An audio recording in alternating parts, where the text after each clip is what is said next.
Welcome to Brooks Memorial Library for the last first Wednesday of the 2012-2013 season. We'll be starting again next October with a great lineup. We're planning it right now. So get on our email list. At the circulation desk is a form you can fill out, or you can just go to our website at brookslibraryvt.org and sign up. And besides all the great events that we have here, you'll get all sorts of recommendations for books and DVDs and all sorts of things. So I highly recommend that if you're not. I'd like to thank the Vermont Humanities Council for organizing this season. It's now in 9 libraries across the state. Even though admission is free, we still need to raise funds to keep this great series going. So if you have a mind to it, please join the Friends of the Library. There's a brochure over at the table there. They are the ones who do all the fundraising with their book sales and other fundraising events throughout the year. The other local sponsors for this series are Downs Franklin Martin, Brattleboro Savings and Loan, Wyndham World Affairs Council, and this year we had 2 new ones, the Vermont Country Store and New Chapter Inc. So you can thank them as well. Tonight I'm very honored to introduce Sidney Lee. He's the Poet Laureate of Vermont. His most recent collection of poems is 6 Sundays Toward a Seventh, selected spiritual poems, and we do have it in the library, so if you don't buy a copy, please check ours out. He has taught for the Master of Arts in Liberal Studies program at Dartmouth, as well as Yale University, Wesleyan University, and Middlebury College. He founded the New England Review in 1977 and edited it until 1989.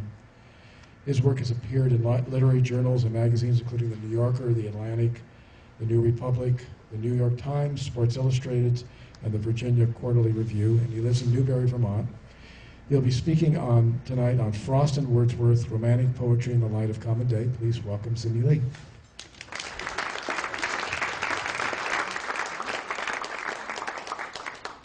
Thank you, Jerry, and thank you all for coming. You know, I was it's about a 2-hour drive from where I live, and on the way down I was reflecting on the fact that I was here. This is not a place I would have been predicted to be when I was an adolescent. I was not a very booky. This is a brand new adventure for me, the PowerPoint thing, and I won't be very heavily reliant on it, but I'll be talking about some poems that I will want you to have access to. But when I was thinking about how improbable it would have seemed at that time for me to become the Poet Laureate of this wonderful state. On the face of it, it's remarkable because we have more poets per capita than any other state in the Union. We also have more libraries per capita than any other state in the Union, which I'm very proud of myself.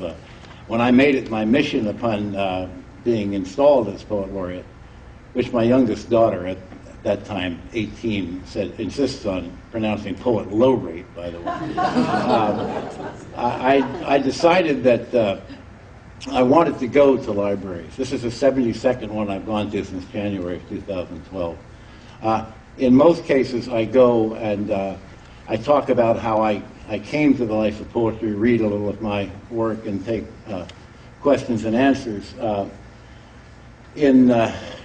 You know, that I should have become a poet anyway is really remarkable. I have a friend who was just as much of a screw-up as I was in high school, who's now a pretty distinguished guy, teaches at Skidmore, a man named Tom Lewis, who's written some very extraordinary books, including one called Empire of the Air, about the effect of early radio on American culture. But we were sharing with one another the unlikely outcomes of our career. We were hockey players together.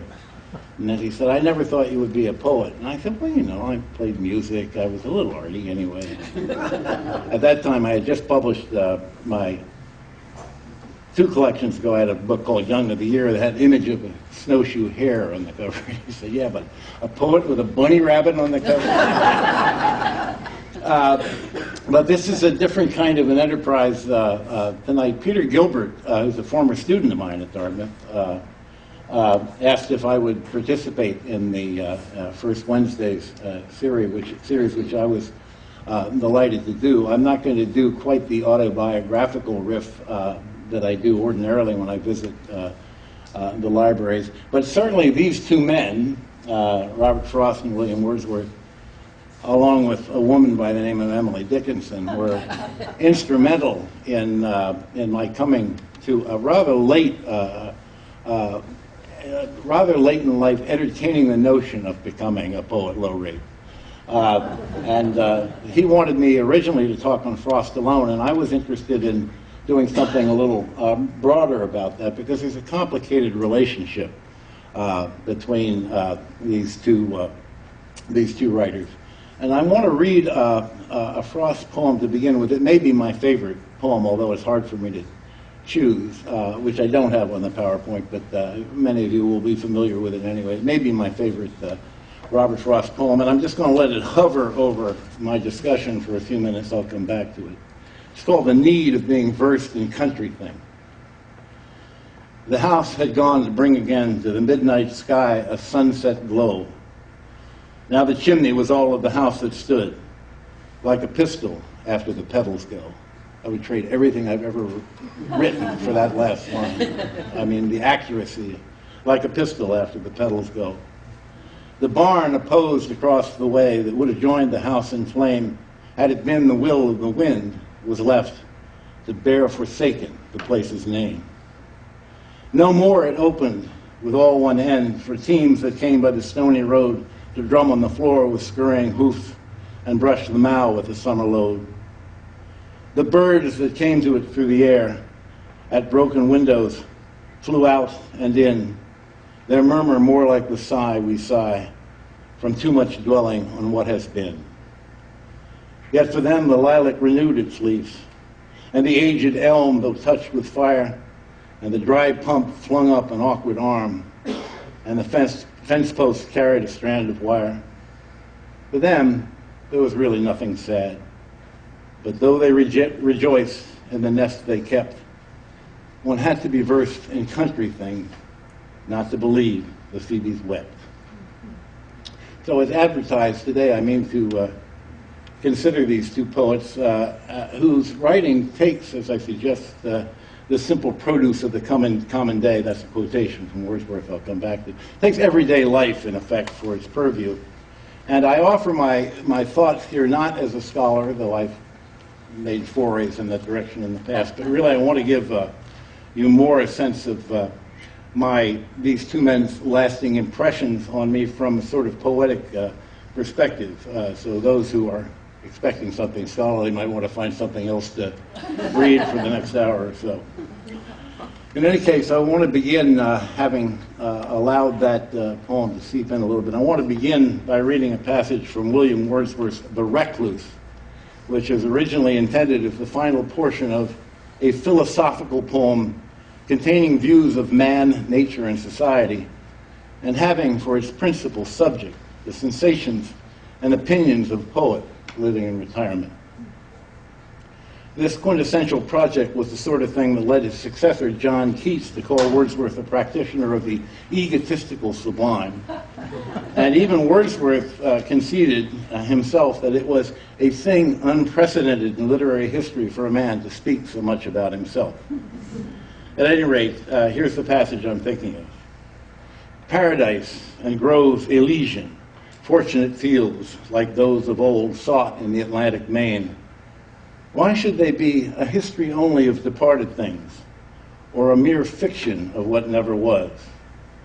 For the discerning intellect of man, when wedded to this goodly universe in love and holy passion, shall find these a simple produce of the common day. In his so-called philosophical poem, Wordsworth means to avoid the trappings of epic and romance, paradise and groves, Elysian, fortunate fields, etc. He means to avoid all that folderol, finding in the commonplace all the elevation that showed in poems from the Homeric classics right through the Fairy Queen and Paradise Lost. In doing so, he would use what he called in his dated way the real language of men. Perhaps sadly, Wordsworth never completed that magnum opus, and we may in due course discover possible reasons for his running out of energy for this monumental project. Our other poet, Robert Frost, claimed that his groundbreaking North of Boston dropped to a level of everyday diction that even Wordsworth kept above. And this assertion, like virtually every comment Frost ever made on his great predecessor, both acknowledges a primary influence and announces a competitive posture. Here's a poem by Frost's hand. Now bear with me, I'm just jumping off the deep end. Oh, there it is. That's just a click too, but it intimidates a Luddite like me. Here's a poem by Frost's hand, which I believe sets up the superficial similarities and the underlying antipathies between the two writers. It's another favorite of mine. Hyla Brook. By June, our brooks run out of song and speed. Sought for much after that, it will be found either to have gone groping underground and taken with it all the Hyla breed that shouted in the mist a month ago, like ghosts of sleigh bells and a ghost of snow. Or flourished and come up in jewel weed, weak foliage that is blown upon and bent, even against the way its waters went. Its bed is left a faded paper sheet of dead leaves stuck together by the heat. A brook to none but who remember long. This, as it will be seen, is other far than with brooks taken otherwhere in song. We love the things we love for what they are. Frost, even more emphatically than Wordsworth, intends to engage the simple produce of the common day, but he strikes an entirely different attitude toward that intention. For all of Wordsworth's plain spokenness, at least by the standards of his time, there's frequently, as in the passage I just quoted, a vigorous reaching for grandiloquence and majestic vision in his poetic enterprise. Consider, conversely, how Frost describes his brook as other far than brooks taken otherwhere in song. Hyla Brook is not Shelley's Arve, it's not Spenser's Thames, it's not even the Sylvan Wye of Wordsworth's Tintern Abbey. In fact, it's scarcely a brook at all, save to those who remember long. As we'll see a bit later, it's important that even they won't remember forever. Long will have to do. Frost's lovely short lyric imputes no cleansing or redemptive agency to its eponymous freshet, turns it into no crashing purgative cataract. In selecting a brook that's bound to run dry by early summer, Frost stresses that his subject is unexceptional, slight, ephemeral. He's under no illusion that his treatment of it will rise to epic status. Indeed, an abiding theme for Frost, and one I mean to explore, is the transiency of everything, including his own art. Because, as he observes, Hyla Brook will soon be a faded paper sheet of dead leaves stuck together by the heat. Now, I've sufficiently immersed myself in this writer to notice how often he puns on the frailty of his own or anyone's poetic effort. And I'll keep stressing that theme as I go along. For now, though I'm wary of symbol-mongering, let me point out that Frost Brook very shortly turns into a faded sheet of paper, and that its leaves, or pages, are dead ones. Obviously, I mean to contrast what Wordsworth elsewhere calls his cheerful faith in attaining transcendence and immortality with Frost's deep skepticism about any such agenda. By so doing, however, I scarcely portray Frost as some weakling or some willfully minor artist. It's only that, unlike Wordsworth, who often depicts himself as having been, like his famous shepherd Michael, amid the heart of many thousand mists. Unlike Wordsworth, Frost remains resolutely clear-eyed.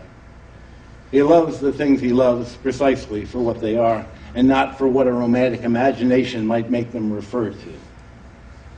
He will face life and nature on their own terms, and perhaps paradoxically, I think this very acceptance of human limitation remains part of what makes his work so enduring and so moving. I don't mean for a second that I'm unmoved by Wordsworth, whom I must finally regard as the greater, or at least the more important figure. Without him, we couldn't imagine later English language poetry, including Frost's own. And yet I often sense a rather willed quality to Wordsworth's aspirations and his claims to belief in a higher realm. Reaching a slightly, and only a very slightly older age, in fact, he acknowledges, or at least half acknowledges, the crippling challenges to such a creed. Or so I think, at any rate. Those antipathies I mentioned between him and Frost, well, if we dig a bit, they may strike us as more apparent than real. It may be that Wordsworth had a Frostian vision all along, but that he felt compelled until later in his career to disguise it. With regard to his repression of the more common sense vision of Frost, I sometimes wonder about the influence on Wordsworth of his brilliant friend Samuel Taylor Coleridge, with whom he collaborated on the revolutionary 1798 collection Lyrical Ballads. I wonder, that is, whether Wordsworth was a theoretical mind at all, whereas I know that Coleridge's was, and relentlessly so. Many scholars construe Coleridge's sprawling and at times rather obscure Biographia Literaria as an apology for Wordsworth's efforts. But although Wordsworth had other strong influences, I tend to see in Coleridge more of a motivator than the apologist. And I think his effect on Wordsworth may sometimes have been a bit discomfiting. Here's a relevant excerpt from Biographia Literaria. What is poetry? Is so nearly the same question with what is a poet that the answer to the one is involved in the solution of the other. For it is a distinction resulting from the poetic genius itself, which sustains and modifies the images, thoughts, and emotions of the poet's own mind. The poet, described in ideal perfection, brings the whole soul of man into activity with a subordination of its faculties to each other according to their relative worth and dignity. He diffuses a tone and spirit of unity that blends and, as it were, fuses by that synthetic and magical power, the imagination. For Coleridge, imagination was the only means of fulfilling the romantic ambition to reunite subject and object, self and nature.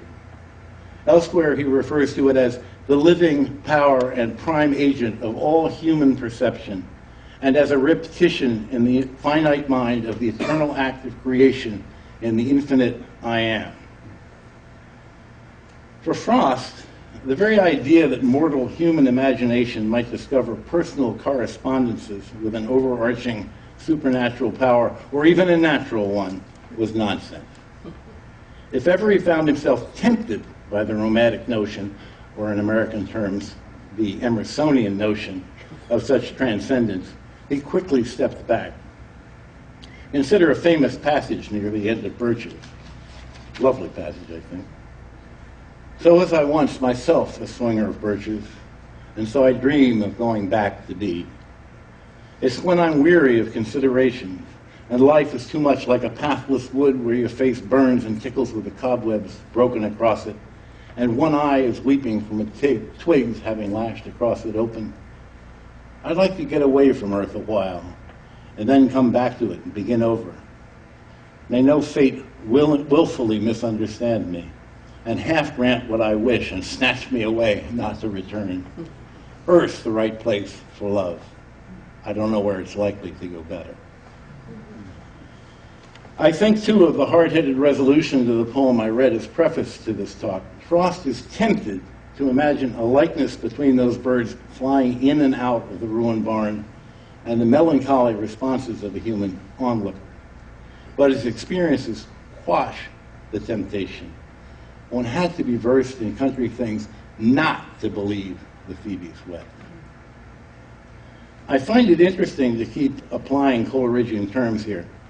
Having posited the imagination as the sine qua non of the true poet, Coleridge contrasts it to what he calls the fancy, which, on the contrary, has no other counters to play with, but fixities and definites. The fancy is indeed no other than a mode of memory emancipated from the order of time and space, while it is blended with and modified by that empirical phenomenon of the will, which we express by the word choice. But equally with the ordinary memory, the fancy must receive all its materials ready-made from the law of association. All this is to say, I believe, that fancy is a quality of the empirical mind. I believe it would be more or less accurate to describe Frost as the poet of fancy, though I'm of course inclined to avoid the Coleridgean sneer. In considering Frost's career, I'm often reminded of a famous passage, probably known to a number of you, from James Boswell's biography of Samuel Johnson, the greatest English critic prior to Coleridge. Boswell recalls a famous moment when Dr. Johnson and I stood talking for some time together of Bishop Berkeley's ingenious sophistry to prove the non-existence of matter, and that everything in the universe is merely ideal. I observed that though we are satisfied his doctrine is not true, it is impossible to refute it. I never shall forget the alacrity with which Johnson answered, striking his foot with mighty force against a large stone till he rebounded from it. I refute it thus. Frost would have approved. I think in the end he was also a stone kicker.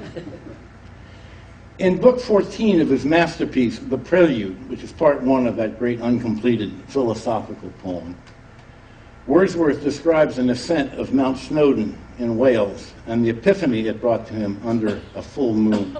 This is an excerpt from The Prelude. The power, he's climbing Mount Snowdon in Wales at night, full moon comes up. It says, the power which all acknowledge when thus moved, which nature thus to bodily sense exhibits, is the express resemblance of that glorious faculty that higher minds bear with them as their own. This is the very spirit in which they deal with the whole compass of the universe. They from their native selves can send abroad kindred mutations, for themselves create a like existence, and whene'er it dawns, created for them catch it, or are caught by its inevitable mastery, like angels stopped upon the wing by sound of harmony from heaven's remotest spheres. In this passage, perhaps as clearly as anywhere, Wordsworth describes the interfusion of human imagination and nature. But there's a Frost poem that we might almost read as a specific rebuttal of any such vision, the most of it. He thought he kept the universe alone, for all the voice and answer he could wake was but the mocking echo of his own. From some tree-hidden cliff across the lake, some morning from the boulder-broken beach, he would cry out on life that what it wants is not its own love back in copy speech, but counter-love, original response. And nothing ever came of what he cried, unless it was the embodiment that crashed in the cliff's talus on the other side, and then in the far distant water splashed, but after a time allowed for it to swim, instead of proving human when it neared, and someone else additional to him, as a great buck it powerfully appeared, pushing the crumpled water up ahead, and landed pouring like a waterfall, and stumbled through the rocks with horny tread, and forced the underbrush, and that was all. I said a while ago that I frequently detected labor in Wordsworth's efforts to sustain the Coleridgean ideal of synthesizing the human and the natural, the power of the imagination, as described by Coleridge. Consider his lines written in early spring. I heard 1,000 blended notes. The blending is important in this poem. I heard 1,000 blended notes while in a grove I sat reclined in that sweet mood when pleasant thoughts bring sad thoughts to the mind. To her fair works did nature link the human soul that through me ran, and much it grieves my heart to think what man has made of man. Through primrose tufts in that green bower the periwinkle trailed its wreaths, and 'tis my faith that every flower enjoys the air it breathes. The birds around me hopped and played, their thoughts I cannot measure, but the least motion which they made, it seemed a thrill of pleasure. The budding twigs spread out their fan to catch the breezy air, and I must think, do all I can, that there was pleasure there. If this belief from heaven be sent, if such be nature's holy plan, have I not reason to lament what man has made of man? The poem begins with an emphasis on blended notes, Wordsworth claiming that to her fair works did nature link the human soul that through me ran. So far, so good. But as a poet myself, I've discovered that any aspect of a draft which strikes me as overmanaged and thus simply unpersuasive or, well, plain lousy, any such component suggests that I'm evading something that challenges me. It is something that's going to be either painful or complex or both to work out. Consciously or not, I just don't want to deal fully with whatever it is that daunts me. In this respect, I'm giving pause when I read, "The budding twigs spread out their fan to catch the breezy air," and I must think, do all I can that there was pleasure there. That, to me, lame phrase, "do all I can," may merely be an accommodation to the poem's rhyme scheme, which is, for one thing, the worst sort of grounds for any rhyme. But the woodness of the phrase may suggest the sort of problem I've just referred to. It may signal over-protest on Wordsworth's part, by which I mean that his insistence on nature as the great blender, a power that links itself to the human soul, may be a stubborn act of will rather than a true expression of faith. He may fear that his is an empty belief, and thus he must do all he can to sustain it. If this belief from heaven be sent, if such be nature's holy plan, Wordsworth writes, and there's a prospect that his worldview is not heaven-sent at all. I suspect, in short, that the poem laments less what man has made of man than its author's own doubts about the interconnection of natural, supernatural, and human. It is at least possible, in that curious passage, it's at least possible, in my view, that the poet's pleasant thoughts bring sad thoughts to the mind, because he's worried that those pleasant thoughts are unfounded. Robert Frost was never enchanted in the first place, so he couldn't fall prey to such disenchantment.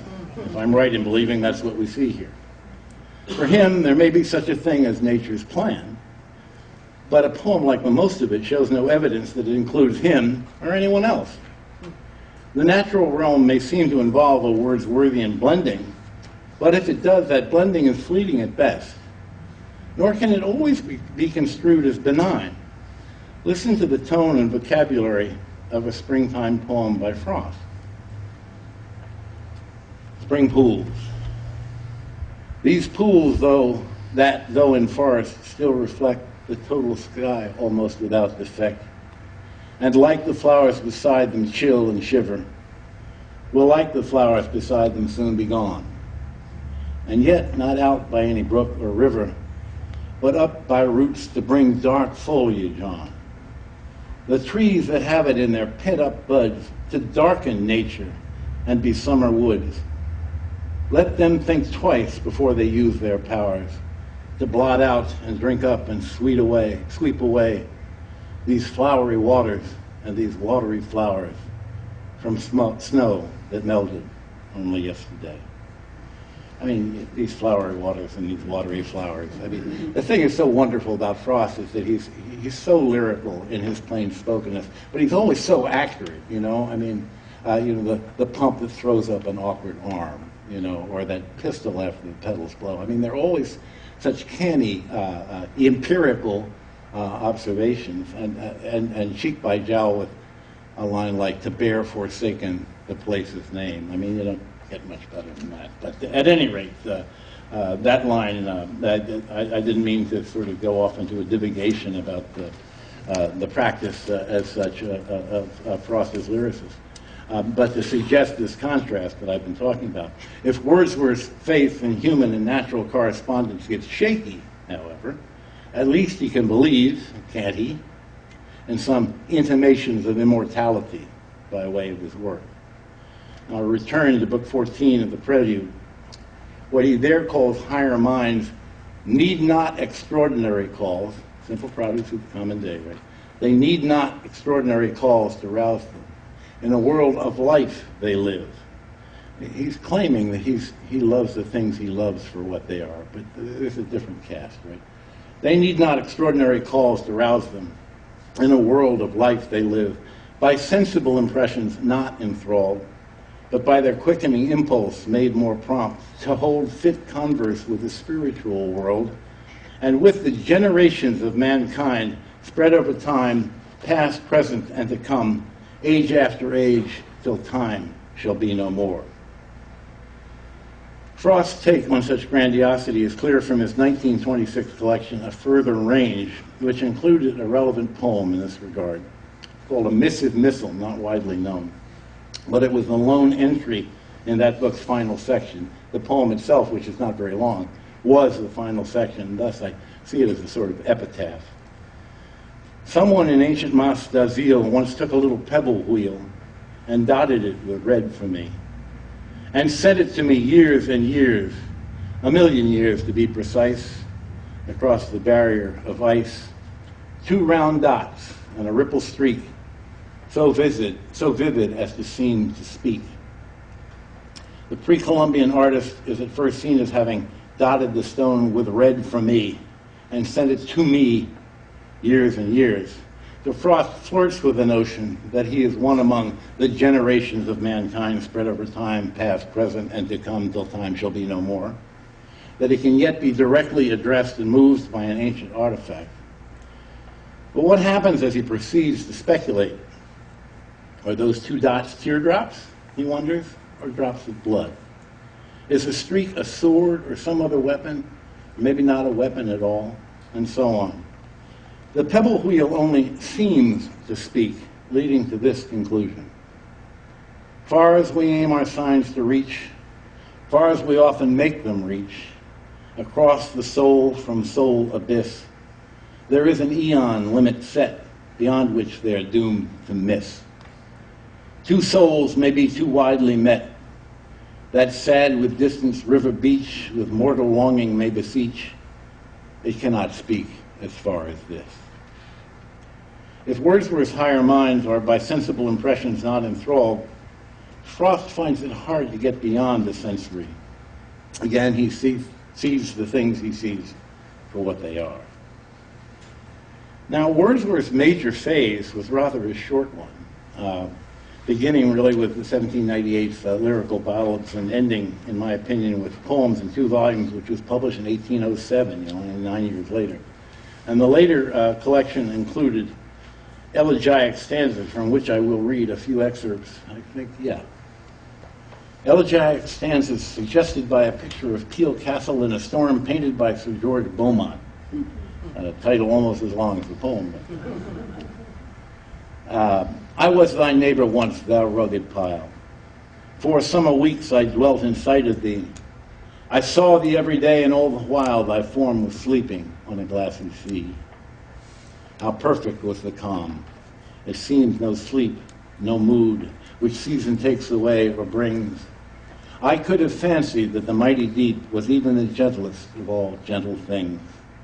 Then, if mine had been the painter's hand, to express what then I saw, and add the gleam, the light that never was, on sea or land, the consecration and the poet's dream. I would have planted thee, thou hoary pile, amid a world how different from this, beside a sea that could not cease to smile, on tranquil land, beneath a sky of bliss. Such, in the fond illusion of my heart, such picture would I at that time have made, and seen the soul's truth in every part, a steadfast peace that might not be betrayed. So once it would have been, to so no more. I have submitted to a new control. A power is gone which nothing can restore. A deep distress hath humanized my soul. Whatever caused that deep distress, and it may have been more than likely the death of his brother John in 1805, whatever caused it, it seems evident that Wordsworth here encounters the demystified world that was Robert Frost from the very start. Wordsworth once wrote that the child is father of the man, and I could wish my days to be bound each to each by natural piety. And likewise here he recalls his youthful vision. So pure the sky, so quiet was the air, so very like was day to day. Now, however, he regards the consecration and the poet's dream as the light that never was. Farewell. I should have included that it's only 4 lines. Farewell, farewell, the heart that lives alone, housed in a dream at distance from the kind. Such happiness, wherever it be known, is to be pitied, for 'tis surely blind. Likewise, in Ode to Duty, which is published in that same volume, it's a poem contemporary with elegiac stanzas, that is, Wordsworth concedes that, me this uncharted freedom tires, I feel the weight of chance desires.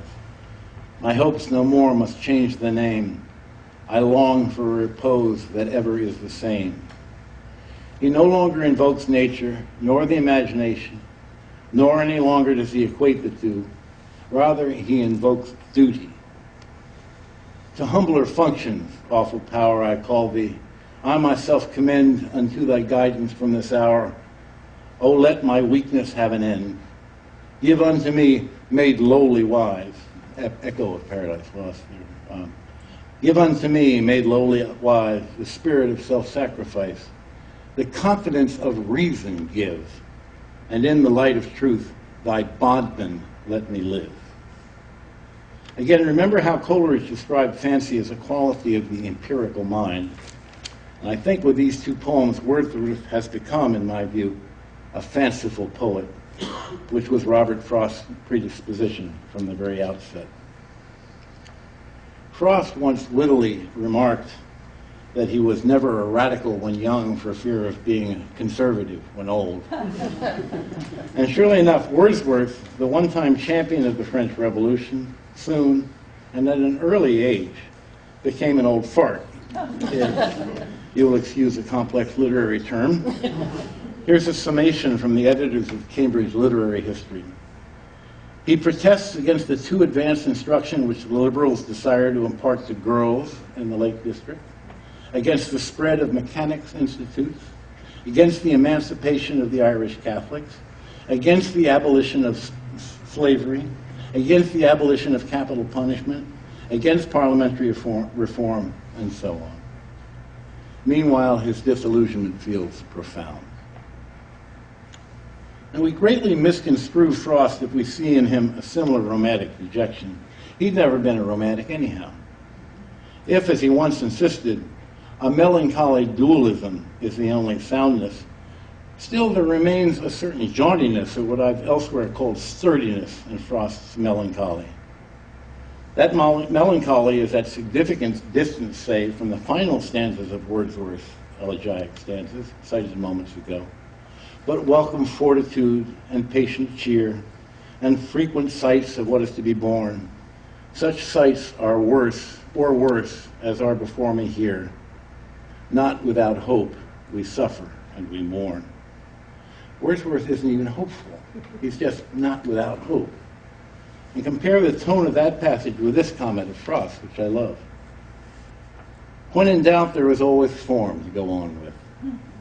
Anyone who has achieved the least form, to be sure of it, is lost to the larger excruciation. I think it must stroke faith the right way. The artist, the poet, might be expected to be the most aware of such assurance. But it's really everybody's sanity to live by it. Fortunately, too, no forms are more engrossing than those lesser ones we throw off, like vortex rings of smoke, all our individual enterprise and needing nobody's cooperation. A basket, a letter, a garden, a room, an idea, a picture, a poem. A poem from this perspective is, to be sure, one of the lesser forms, like a basket or a letter. More importantly, it is as transitory as a smoke ring. So, from such a perspective, is the mightiest of poetic accomplishments, including those of Wordsworth, the visionary. Given Wordsworth's epical ideals, however, one perhaps borrowed, as I said, from Coleridge, his doubt simply racked him, and he turned into what I just described as an old you-know-what. His doubt simply racked him. And conversely to Frost, who had all along acknowledged doubt and confusion as human givens, even the most modest of his accomplishments must have felt like an elation. It may be true, as Frost admitted in the very title of a poem, that nothing gold can stay. It may be true, at least by his lights, that none of his single efforts will last, and yet we find no record of high-flown suffering and mourning in his canon, no larger excruciation. In a very late effort in The Clearing, a book which in my callow youth, like all the smart people, I dismissed as, just sort of the scribblings of an old man, but which I've discovered, it's not north of Boston, it's not a further range, it's not Mountain Interval. There's a lot of good poetry in there, a lot more good poetry than I've ever written, I can tell you. And in that very late effort from In the Clearing, Frost foresees his poetry's surrender in the end to natural process, which will take it over just as it's taking over the New England hill farms, even in his time, many soon to be abandoned. Listen carefully to the end of Closed for Good. Much as I owe the passers of the past, because their to and fro has cut this road to last, I owe them more today because they've gone away. And come not back with steed and chariot to chide my slowness with their speed and scare me to one side. They have found other scenes for haste and other means. They leave the road to me to walk in saying naught, perhaps but to a tree, inaudibly in thought. From you, the road receives a priming coat of leaves, and soon, for lack of sun, the prospects are in white. It shall be further done, but with a coat so light, the shape of leaves will show beneath the brush of snow. And so on into winter, till even I have ceased to come as a footprinter, and only some slight beast, so mousy or so foxy, shall print there as my proxy.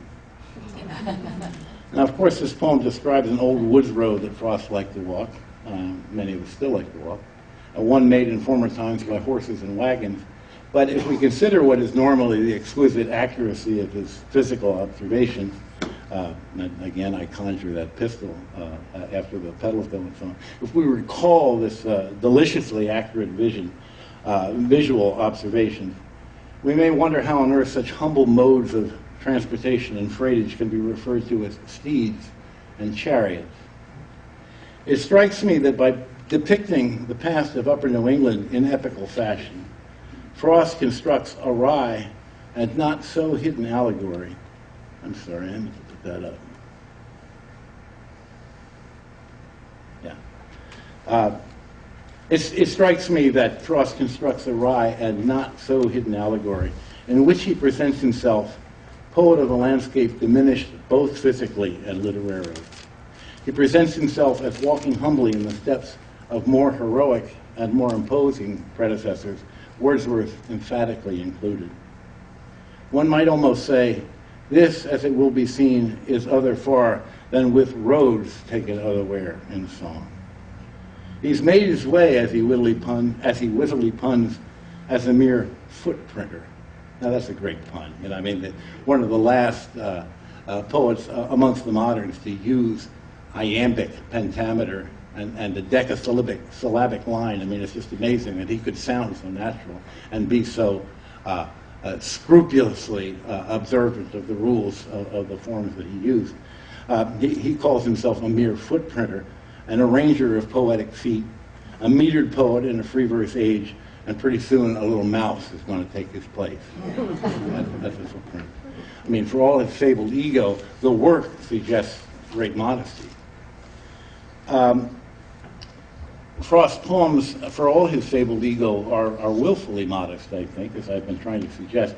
Here he acknowledges that the best his own road can lead him to will be famously a momentary stay against confusion.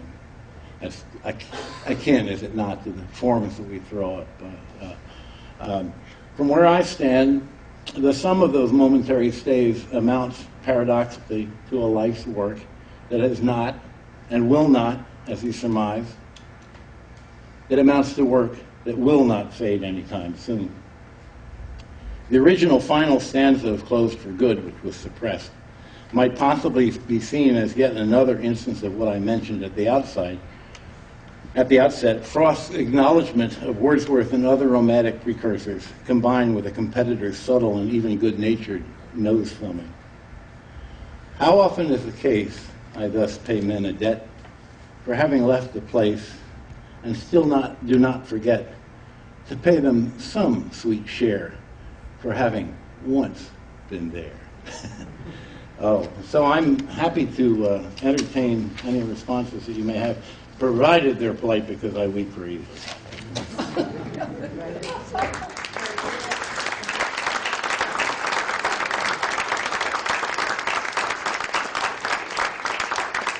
If you had any sense of Frost using the sublime. I mean, Coleridge had a good way of describing sublime, about walking into a cathedral and he says, "You are sensible that you are nothing." It's the difference between beauty and the sublime. When you walk in, the sublime fills you with awe. And Frost and Wordsworth, when he talks about imagination, he often refers to it as that awful power. I think that as I say, I think Frost flirts with the notion of sublimity. In Directive, he says, let me guide you up here to a place which is too lofty and original to rage. And at the end he says, drink and behold beyond confusion. But the motivation for that grandiloquent statement is having found that broken kid's cup by the well. Remember that? Weep at what little things could make them glad, he says. So even when he says something as large as drink and behold again beyond confusion, I think he's saying that's a momentary construct, that will go away. So he's certainly conscious of it. Frost is much more learned than, for perhaps purposes of persona, he ever let on. But he certainly knew poetic history backwards and forwards. He was immensely versed. I mean, it was all self-taught, but he was immensely versed in the classical poets. He was particularly fond of the Roman poet Horace, and had a lot of Horace's wit, too, I think, and skepticism. But he was certainly conscious of the concept of the sublime. He might not have used that word necessarily, but probably he would. He knew Coleridge well enough that he probably would have, thought about that distinction between the sublime and the beautiful. Anybody else? I was just thinking as you were speaking, because of mending fences coming to mind, the sense of fences pulling him back all the time, like defenses, and instead of, like Wordsworth, in those grand moments where he completely lets himself go and be one with, that Frost seems always to be containing and pulling back and asking for fences and being a bit more defensive. It's actually mending wall. Mending wall. And I see what you're saying. But the first thing when he gets together with that ancient neighbor to put that wall back together, he says, something there is that does not love a wall, that wants it down. Spring is the mischief in me, right? So he's the one that wants to take down the fence, and he sets you up. I mean, Frost is such a master of ambiguity and ambivalence, He says, I'm the young fellow, and I ask these skeptics, why not bring it down? Why don't we be just wide open, and hippie and what have you? And the old neighbor says, no, good fences make good neighbors. He will not go beyond his father's saying. And Frost tricks you into thinking, well, this old woodchuck, what the hell? Why doesn't he just open up his mind? But he says, he seemed to me like an old stone savage armed. He has this vision of him as this kind of Paleolithic figure almost. And the undercurrent of that poem to me is he won't go beyond his father's saying, which may be limiting, but on the other hand, it's allowed him to survive through the generations as a farmer, which is something you haven't done, Robert, by the way. And he's conscious of that. Does he come to see that view as well? I think he always sees both sides of the possibility. You know, like the road not taken is the fabulous, famous one. You know, it's always trotted out at graduations and retirement ceremonies and so on. And nobody ever looks at, you know, the lines that say, as for where, both that morning equally lay in leaves a step had trodden black. Or he said, but as for that, the wearing there had worn them really about the same. I mean, over and over again, he does invite this notion of a kind of Emersonian self-reliance. I took the one less traveled by, and that has made all the difference. But it's called the road not taken. It's not called the road taken. It's the road not taken. And so there's also the thread in there that it may have been completely whimsical. He leaves that for you to decide. He doesn't come. I mean, he once said, I thought it was a wonderful phrase that I like to quote. He said, "If you're looking for a message, call Western Union." That virtually all of his shorter poems, you know, invite multiple readings. That's why I think, you know, sometimes I talk to the smart people, and I talk about I love Robert Frost, and it's almost like here's a coloring book over in the corner. But he's the most complex of the moderns. I mean, compared to him, Ezra Pound is complicated, not complex. They're two different things. You know. I think you just made the argument for his being a romantic. No, I don't think Frost. I mean, Wordsworth may have some neurotic ambivalence, but he wants you to believe that there's, you know, you see into the life of things. Frost never.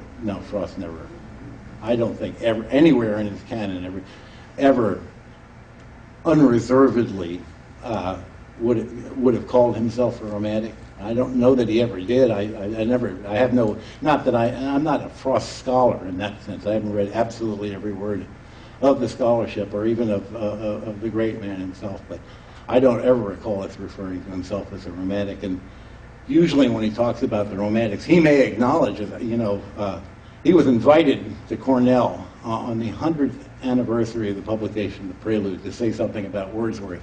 And it is just one left-handed compliment after another. I said, you know what I'd read if I could? I'd read Michael. But it's too long, you know.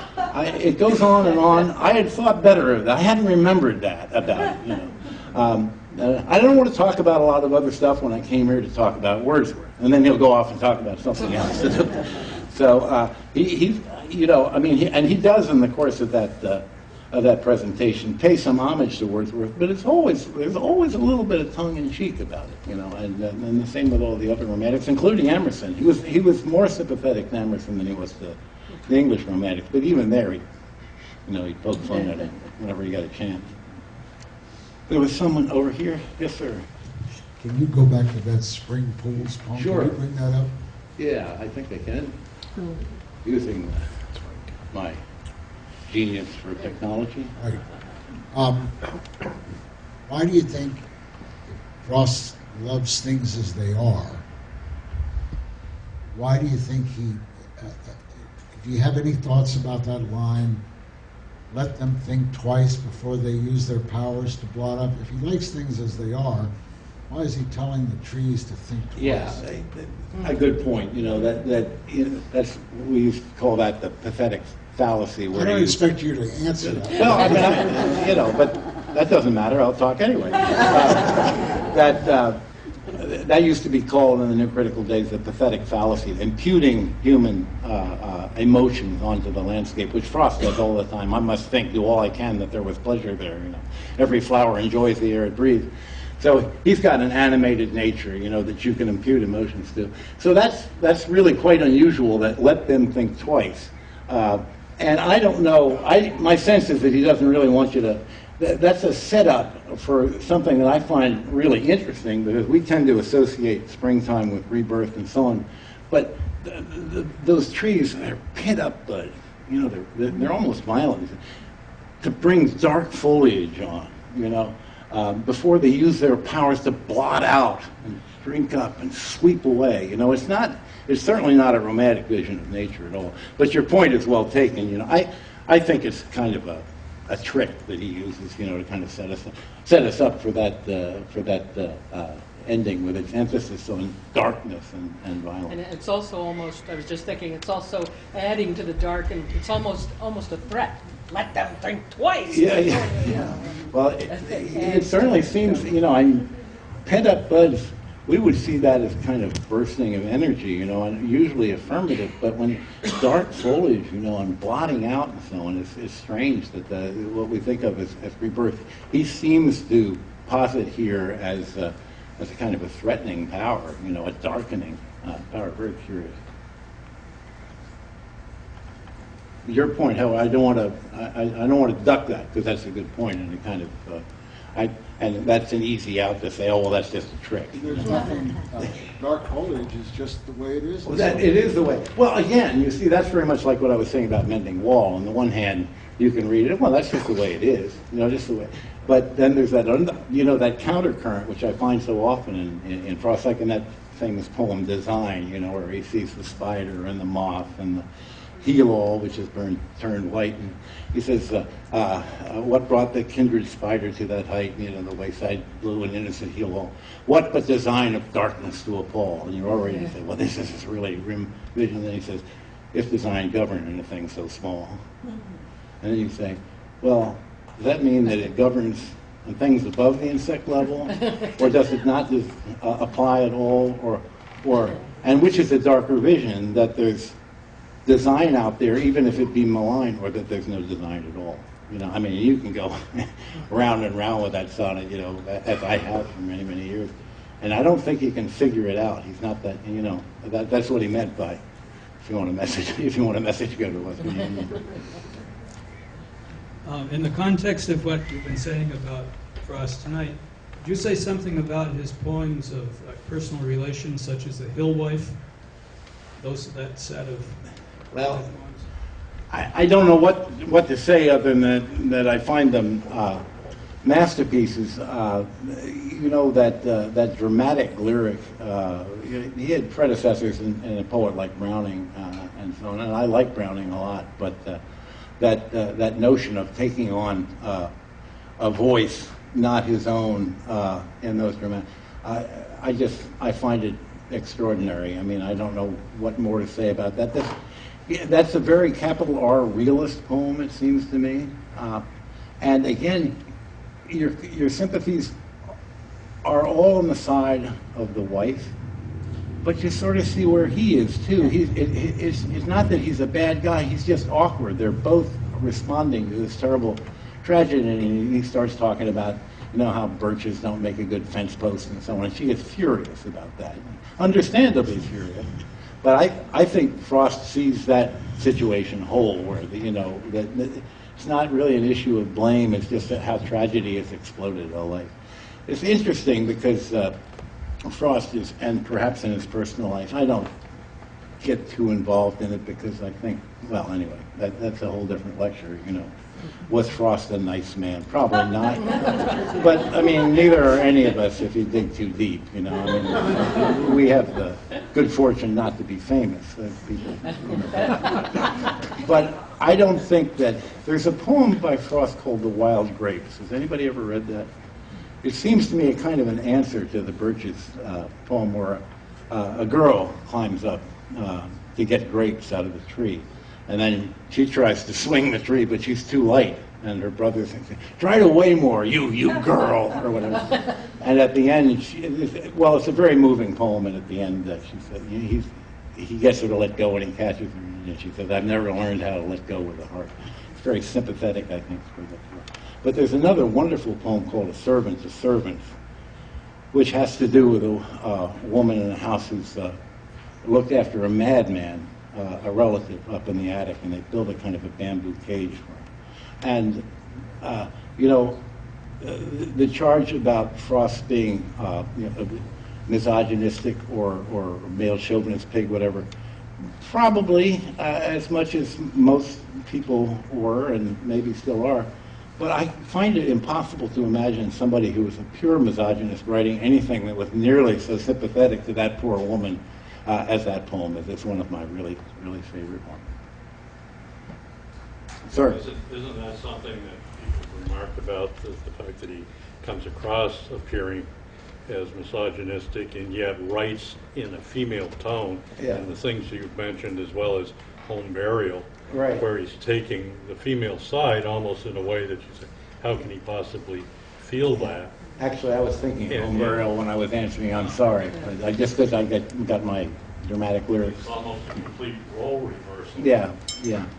Well, you know, and I don't like, as I say, I don't like to get into discussions of this because I don't know how productive they are finally, but, you know, what's often left out of the equation when people vilify Frost is he had one child die of puerperal fever, another one went mad, another one died of cholera, his wife died, all this stuff happened, and one went mad. This all happened within a span of a dozen years. That would probably make you ornery, you know, if it happened to you. I mean, I can sort of understand seeing what the world looked like to him. I can see him being kind of grouchy. I can understand that. But again, it's not an issue that I generally deal with too much. I'm more interested in the poetry, finally. I want to go back and read the source of Footprinter and the proxy. Can you remind me, please, of what that is? Yeah.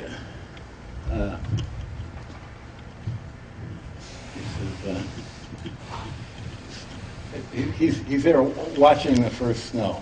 You know, it's really interesting, you know, that here I am, the poet, wandering, and I'm speaking not to you, and not even out loud, inaudibly, to a tree. You know, of all things. You know, it's an increasingly, you know, it's toward the end of his life, and I think his verse is getting more and more modest.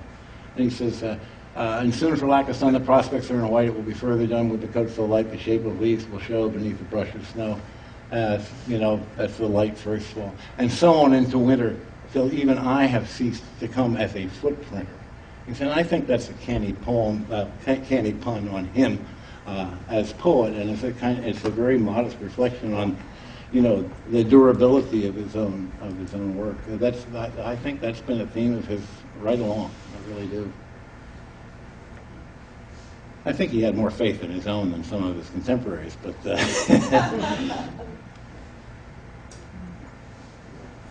Anything else? Thanks for coming. Thank you.